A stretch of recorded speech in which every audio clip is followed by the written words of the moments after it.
Hello बच्चों, आप लोगों को मैं आज एक नए टॉपिक है कि किसी भी दिए हुए मैट्रिक्स को symmetric and skew symmetric matrices के सम में कैसे एक्सप्रेस कर सकते हैं। तो मैं आप लोगों का समय बर्बाद नहीं करूंगा, मेन टॉपिक पे आऊँगा और बताऊंगा कि कैसे दिए हुए मैट्रिक्स को symmetric and skew symmetric matrix में बांटा जाता है। तो सबसे पहले आप लोगों के पास ये जो ए मैट्रिक्स दिख रहा है 6 -2 2 -2 3 -1 2 -1 3, तो ये मैट्रिक्स जो है आपका दिया हुआ है और इसको हमें बांटना है sum of a symmetric and skew symmetric. तो एक फार्मूला है जिसको आप लोग जानते होंगे कि 1/2 A plus A transpose plus 1/2 A minus A transpose. तो अगर हम लोग इस A मैट्रिक्स को इतना अगर लिखते हैं तो हमारा ये पार्ट जो है सिमेट्रिक होता है और ये पार्ट स्क्यू सिमेट्रिक होता है। तो इस रूल को आप लोगों को याद रखना है। मैं पहले भी बता चुका हूँ, आज फिर बता रहा हूँ कि A को हम लोग A प्लस A का ट्रांसपोज 1/2 लिखेंगे और A माइनस A का ट्रांसपोज 1/2 लिखेंगे। और ये जो है आपका सिमेट्रिक पार्ट है और ये स्क्यू सिमेट्रिक पार्ट है। आप लोगों को ये जानना है कि ये सिमेट्रिक पार्ट है कि स्क्यू सिमेट्रिक पार्ट है। तो मैंने पिछले वीडियो में अपना बना करके बता दिया है कि कैसे होता है। अब आप लोगों को मैं सम बता रहा हूँ कि कैसे इस मैट्रिक्स को सिमेट्रिक और स्क्यू सिमेट्रिक में बांटते हैं। तो आइए सबसे पहले हम लोग A का ट्रांसपोज निकालेंगे, क्योंकि हमें यहाँ जरूरत है A का ट्रांसपोज का दोनों बार। तो A का ट्रांसपोज का मतलब तो आप लोग समझ ही रहे होंगे कि जो रो है उसे कॉलम में लिखना है। 6 -2 2 -2 3 -1 2 -1 3। तो ये जो आपके पास आ गया A का ट्रांसपोज। अब क्या करना है कि इसको A के साथ प्लस करना है। तो A मैट्रिक्स के साथ प्लस करना है इसे। तो देखिए मैं A मैट्रिक्स यहाँ ले रहा हूँ, 6 और 6 12 -2 -2 -4 2 2 4 -2 -2 -4 3 3 6 -1 -1 -2 2 2 4 -1 -1 -2 3 3 6। तो बच्चों इसमें जो मैट्रिक्स हम लोगों ने लिया है इसका ट्रांसपोज करने पर भी वही मैट्रिक्स हमें प्राप्त हुआ। इस तरह से हम एक बात और यहाँ सीख सकते हैं कि A मैट्रिक्स जो है सिमेट्रिक पहले से ही है, लेकिन हमें A को दो हिस्सों में बांटना है जो कि होना चाहिए, एक पार्ट सिमेट्रिक और एक पार्ट स्क्यू सिमेट्रिक। इसलिए यहाँ पर आप लोगों को A और A प्लस ट्रांसपोज जो मैंने निकाला है उसको अब 1/2 से आपको डिवाइड भी करना होगा। तो 1/2 से डिवाइड अगर हम करते हैं इसको A प्लस A ट्रांसपोज को, तो हमें जो है क्या प्राप्त होगा, ये 2 से डिवाइड होने के बाद आपका 6 आएगा, ये -2 आएगा, ये 2 आएगा और ये -2 आएगा और ये 3 आएगा और ये -2 जो है -1 आएगा, 4 जो है वो 2 आएगा और ये -2 -1 हो जाएगा और 6 जो है वो 3 हो जाएगा। अब जो है इस मैट्रिक्स को हमें देखना है कि सिमेट्रिक है कि नहीं। तो हम लोग इसका एक नाम रख लेते हैं P मैट्रिक्स। ये जो आया इसको नाम दे देते हैं हम लोग P मैट्रिक्स के रूप में। तो ये मैट्रिक्स का नाम हम लोग रख लेते हैं P मैट्रिक्स।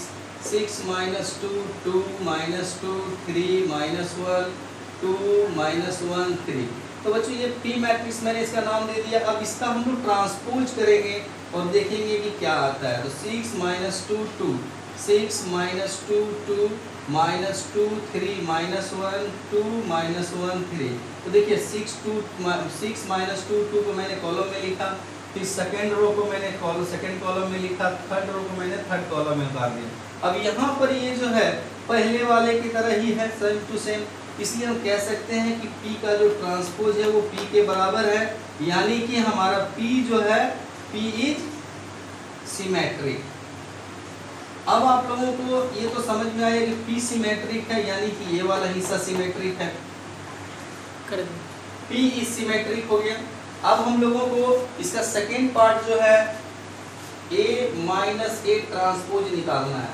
तो ए का ट्रांसपोज जो है अभी अभी मैंने यहाँ पर लिखा था सेम यही आ रहा था, तो हम लोग यहाँ पर ए और ए का ट्रांसपोज जब करेंगे माइनस, तो हमें हर जगह 0 प्राप्त होगा। चलिए मैं लिख देता हूँ, ए तो आपका इस तरह है ही 6 - 2 2 -2 3 -1 2 -1 3। अब आपको ट्रांसपोज ए ट्रांसपोज करना है। ए ट्रांसपोज का मतलब क्या हुआ कि रो को कॉलम में उतार देना है। तो फर्स्ट रो है हमारा 6 - 2 2 और सेकेंड जो हमारा रो है -2 3 -1 वो सेकेंड कॉलम में लिखा जाएगा। सेकेंड कॉलम जो है हमारा यहाँ पर -2 3 और -1 बनेगा और 2 -1 और 3 2 -1 और 3 यहाँ पे आपका है।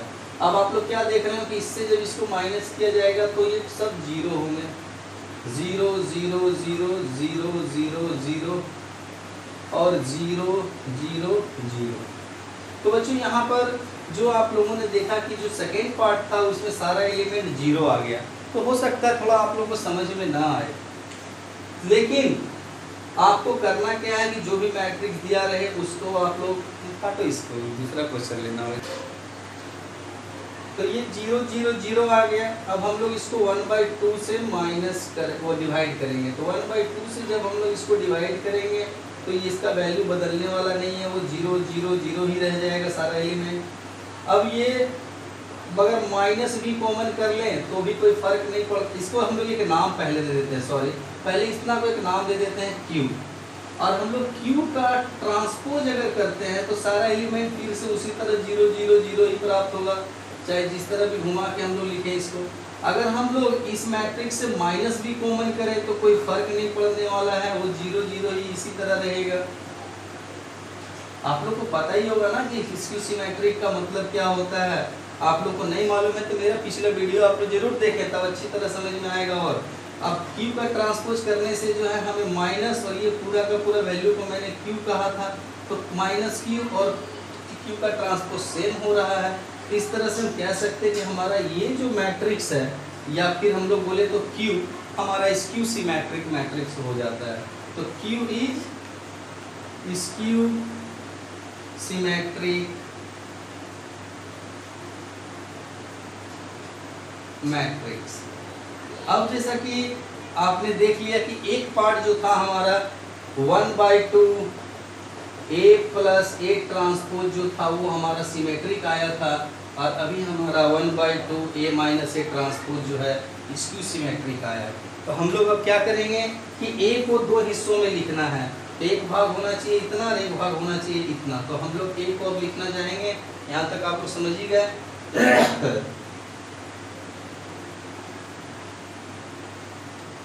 अब देखिए बच्चों, यहाँ पर जैसे A को हम लोग को 2 हिस्से में लिखना था, एक पार्ट सिमेट्रिक होना चाहिए और एक पार्ट स्क्यू सिमेट्रिक। हम लोग ने देख लिया कि सिमेट्रिक पार्ट था और ये जो है हमारा स्क्यू सिमेट्रिक। तो अभी अभी हमने इसका वैल्यू निकाला था तो इतना ही आया था, इसलिए हम लोग 6 - 2 2 -2 3 -1 2 -1 3 और 1/2 और सेकेंड पार्ट तो सारा हमारा 0 था। तो इस तरह से हम लोग इस मैट्रिक्स A को 2 हिस्सों में बांट दिए। एक हिस्सा जो है हमारा सिमेट्रिक है और एक हिस्सा स्क्यू सिमेट्रिक है। एक हिस्सा सिमेट्रिक है और एक हिस्सा स्क्यू सिमेट्रिक है। तो बच्चों इसी तरह से आप लोग किसी भी मैट्रिक्स को 2 हिस्से में बांट सकते हैं। काफ़ी सिंपल और इजी प्रोसेस है और मुझे उम्मीद है कि आप लोगों को अच्छा लगेगा इसको बनाने में। Thank you.